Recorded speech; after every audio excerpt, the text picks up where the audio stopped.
C'est bon, c'est bon. C'est bon, c'est bon. Ça, ce sont les musiques qu'on a écoutées pendant les fêtes là. Partout tu passes ici, on est partout, partout. On est partout, partout. Quand tu passes ici, c'était bien. On a bien fêté. C'était tellement bien.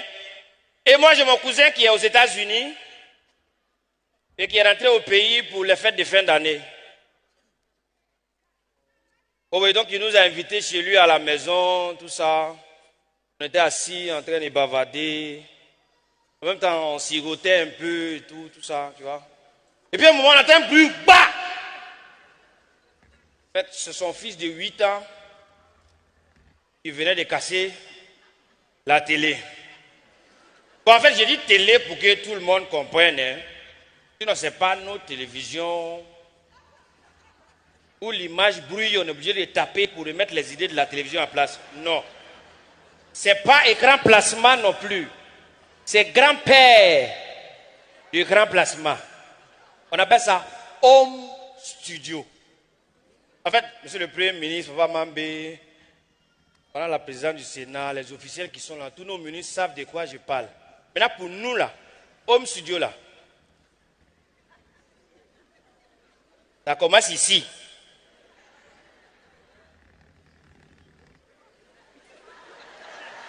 Vous n'avez pas vu, donc calmez-vous. Jusque là, c'est ça, l'enfant là vient de casser. Donc automatiquement, ça crée un silence. Et moi, je regarde la scène, et puis j'imagine ça chez nous, à la maison. En fait, ces genre de scène, chez nous, tu casses la télé, mais rester là, tu peux perdre la vie. Donc moi, j'attends, parce que mon cousin vient pour voir sa réaction. Et il sort, il nous dit, j'ai entendu un bruit tout à l'heure là. Et c'est le même petit. Il n'a pas fui, il est là. Puis il vient vers son papa. En fait, papa, c'est moi qui ai chuté la balle. Et ça a cassé la télé. Donc nous, on attend la réaction du père. Il dit, mais Jordan, mais c'est pour cela que j'ai construit la terrasse. C'est pour jouer au foot. Tu vois, tu indisposes mes invités. C'est le réveillon, c'est férié. Je ne pourrais même pas remplacer la télé. Donc il a dit, aïe, tu veux remplacer. Donc nous, on attend toujours ce qui va se passer. Et puis on attend, mais vous voyez, je ne pourrais pas remplacer, et ça va vous déranger. Nous on dit, non, cousin, ah, toi aussi. Si c'est pour nous là, c'est pas grave. Nous, on peut fêter sans la télé. Mais en fait, c'est ce que tu vas faire à l'enfant là qui nous inquiète. Il dit, bah, c'est ce que je suis en train de faire. Il dit, hé hey, Jordan, pour toi est bien oh.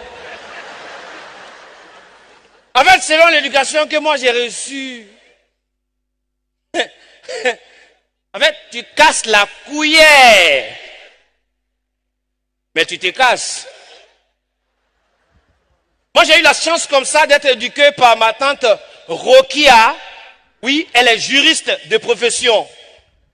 Oui, au quartier, c'est elle qui vend les jus, les nyamakou, les bissab, tout ça et tout. Chacun est juriste à sa façon. Avec ma tante Rokia, tu casses une calebasse, c'est pas bon.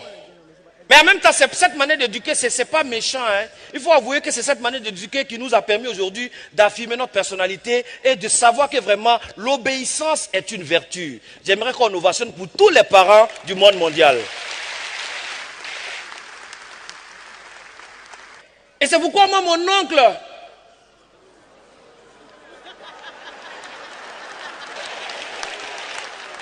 l'illustre Benoît Kassim, les Américains, ils ont leur oncle Sam. En Côte d'Ivoire, ici, on a notre. C'est lui qui est là. Et il m'a toujours dit, mon neveu, tu sais, les femmes, elles n'ont pas besoin de compréhension. Il ne faut pas chercher à comprendre les femmes. Il faut les aimer. Elles ont juste besoin d'amour, n'est-ce pas, les femmes?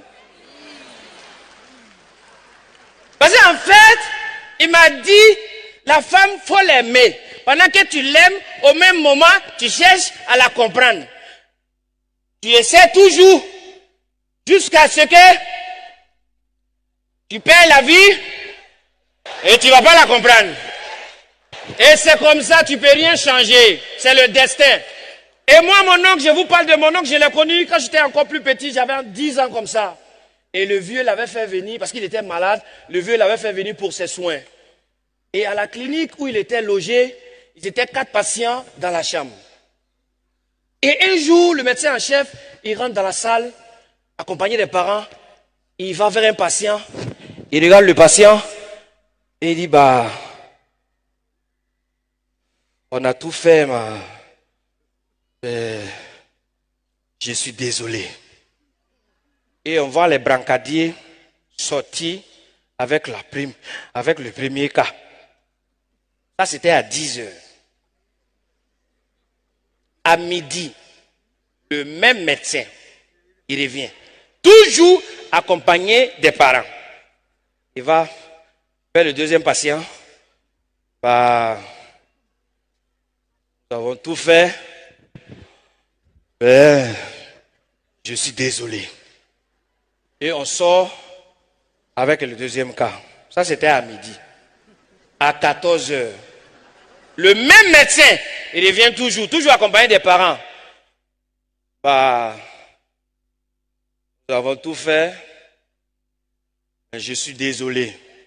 Et donc, pendant ce temps, à 16 heures, nous, on était en train de s'apprêter à la maison pour envoyer la nourriture de l'oncle à l'hôpital. On arrive à l'hôpital.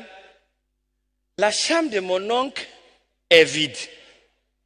C'est-à-dire mon oncle n'est pas là-bas. On le cherche partout dans l'hôpital, on ne voit pas l'oncle. Donc les médecins nous ont dit, rentrez à la maison, comme ça, s'il y a une autre information, on va vous appeler. Donc on est découragé, on rentre à la maison.